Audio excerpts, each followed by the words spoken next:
공정자원 재활용 기술개발사업단의 과제인 피육의 미활용 폐자원의 화학원료화, 상용 시스템 및 순환활용 기술 실증에 대해서 말씀드리겠습니다.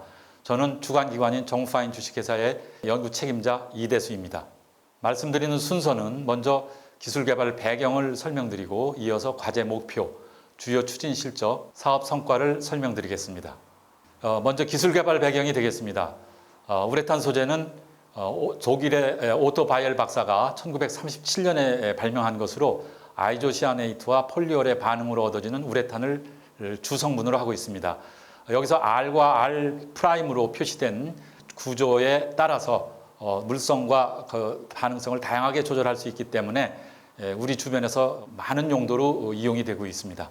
다양한 연질 및 경질 우레탄 소재로서 자동차 시트, 가구, 신발 등의 연질 소재들을 우리 주위에서 자주 볼 수 있고요. 냉장고 단열재, 건축용 단열재 등의 경질 소재들이 이용이 되고 있습니다. 또한 도료, 접착제, 실란트, 탄성체 등으로 이용되고 있고 연간 생산량이 전 세계로 보면 약 2천만 톤, 우리나라는 약 200만 톤입니다. 그중에 국내 재활용 대상 폴리우레탄 PU 스크랩 발생량은 연간 약 4만 톤으로 보고 있습니다. 냉장고 단열재 우레탄 폼 스크랩의 경우 국내 발생량이 연간 2만 톤에 달하고 있습니다.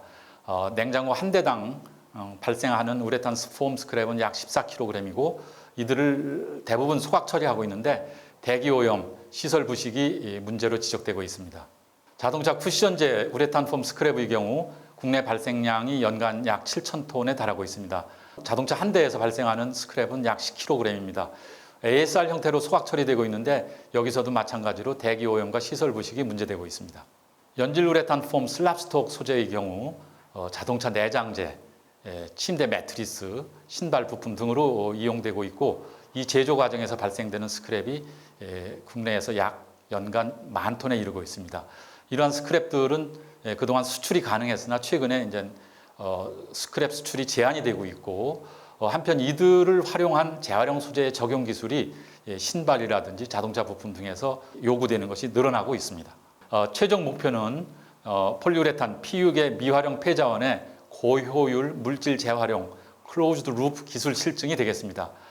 웨이스트 우레탄 폼 스크랩을 재활용해서 리사이클드 폴리오를 만들고 이들을 다시 경질 우레탄 폼과 같은 폼 제조에 적용함으로써 자원 재활용 시스템이 정착이 될 수 있도록 하는 데 있습니다.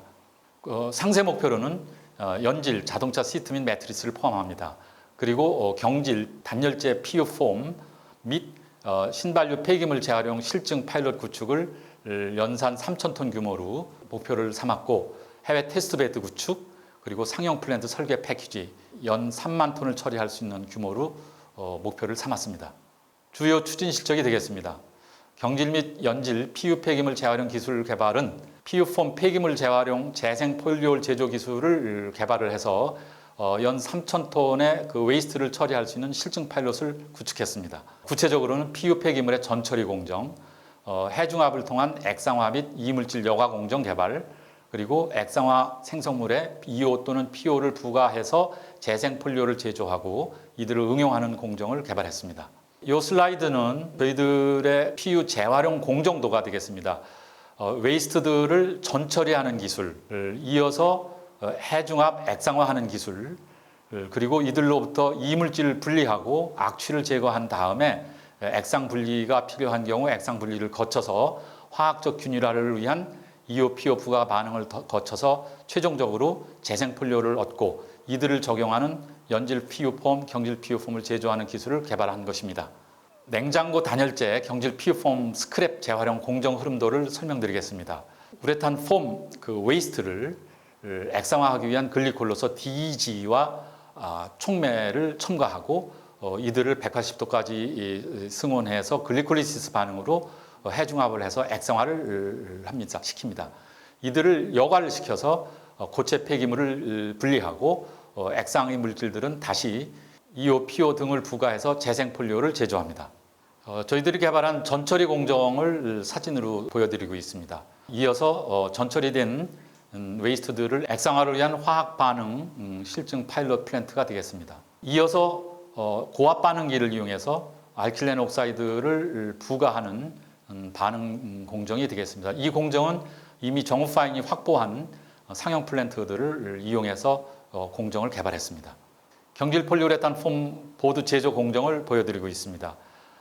재생 폴리올을 버진 폴리올과 혼합해서 사용하는 것으로 믹싱 과정을 거쳐서 포어링 그리고 포밍을 거쳐서 최종적으로 건축용 단열재로 사용할 수 있는 보드가 얻어집니다.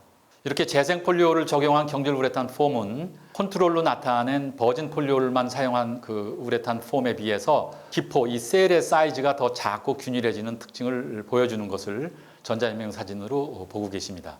이렇게 얻어진 경질 우레탄 폼의 경우 단열 성능의 척도로 보는 K-팩터 열 전도도 값이 되겠습니다.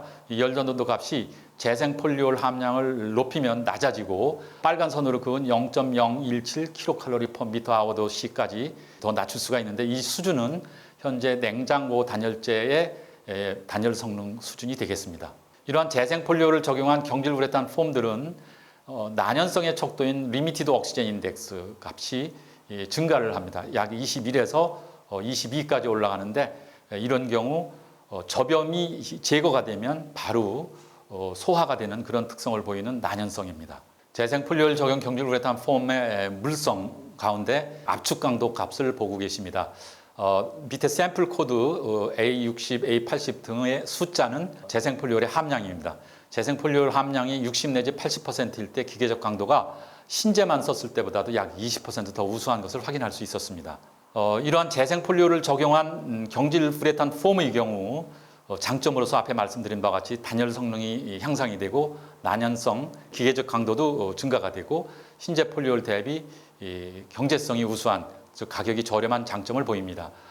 따라서 이제 이러한 특성들을 바탕으로 정우파인의 당진 공장에 연간 4만 톤 생산 능력의 공장을 새로 신축하는 사업화를 도모하고 있습니다. 연질 PU폼 폐기물 재활용 기술 개발이 되겠습니다. 국내 최대 연질 PU폼 제조업체인 F사의 스크랩을 재활용한 재생 폴리올 제조 공정을 개발했고 이것들을 사업화까지 갈 수 있도록 2020년 8월 MOU를 체결을 해서 협력을 해나가고 있습니다. 재생 폴리올을 적용한 연질 우레탄 폼의 단면 사진을 보고 계십니다. 재생 폴리올 함량이 40%까지 첨가가 됐을 때 오른쪽 그 하단의 그림처럼 컨트롤 샘플, 즉 그 신제만 사용한 경우에 버금가는 셀 구조를 확인할 수 있었습니다. 20% 적용한 경우 물성 이해가 되겠습니다. 대개로 신제만 사용한 경우와 거의 동등한 수준의 성능을 구현했습니다. 해외 테스트베드 구축이 되겠습니다. 저희들 개발 기술을 베트남 국립남부건축재료연구소와 MOU를 체결해가지고 현지 냉장고 PU 단열재 폐기물 재활용 기술 개발에 접목을 할 수 있도록 파일럿 반응기를 제공했습니다. 2020년도에 이제 저희 연구원들이 방문해서 반응기를 설치하고 실험을 함께 진행할 예정이었는데 코로나19 사태로 계획을 조정하지 않을 수가 없었습니다. 그래서 우선 베트남의 연구원들이 500mm 규모로 액상화 연구를 진행할 수 있도록 원격 지도로 실험을 수행을 했고 향후 코로나 사태가 진정이 되면 저희 연구원들이 현지를 방문해서 파일럿 테스트를 공동으로 추진할 예정입니다.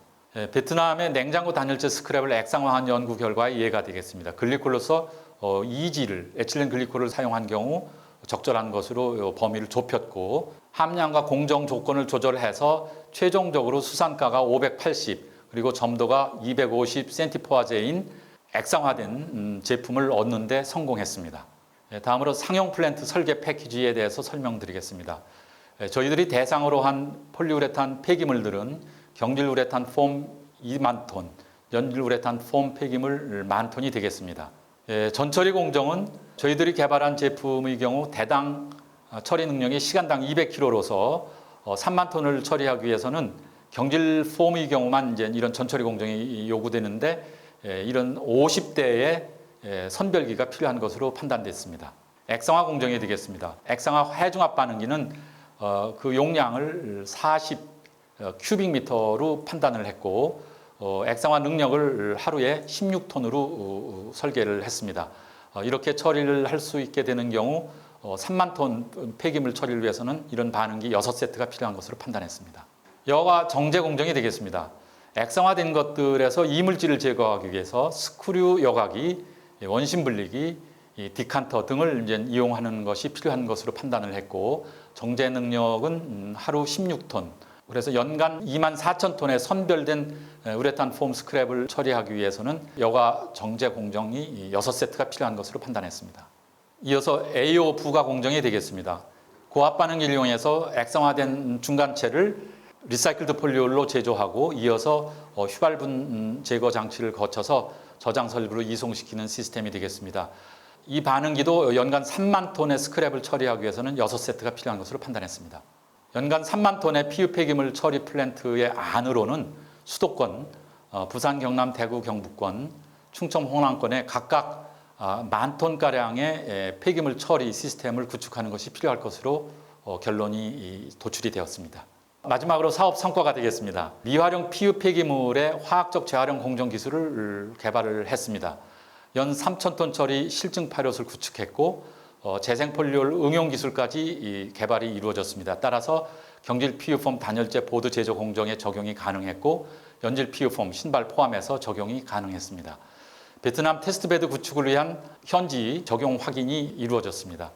베트남 남부 건축재료소와의 그 협력으로 이루어졌고 향후 기술 이전까지 추진할 예정입니다. 마지막으로 상용 플랜트 단위 공정 설계 패키지를 마련했습니다. 국내에서 발생하는 폐기물 3만 톤을 1년에 처리할 수 있는 제안입니다. 개발된 기술을 적용하는 경질 우레탄 폼 단열재 보드 생산 공장을 충남 당진에 연 4만 톤 규모로 구축 중이고 신규 채용이 8명 이루어져서 사업화가 진행이 되고 있습니다. 연질폼 제조업체와 MOU를 작성하고 재생 폴리올 제조 및 적용 기술을 공동 개발하고 있습니다. 올 연말까지 결론을 도출할 예정입니다. 마지막으로 정량적 성과가 되겠습니다. 과학기술적 성과 그리고 경제사회적 성과 등이 보시는 바와 같이 이 목표를 다 달성했습니다. 이상 저희 과제 성과 보고회를 마치겠습니다. 경청해 주셔서 감사합니다.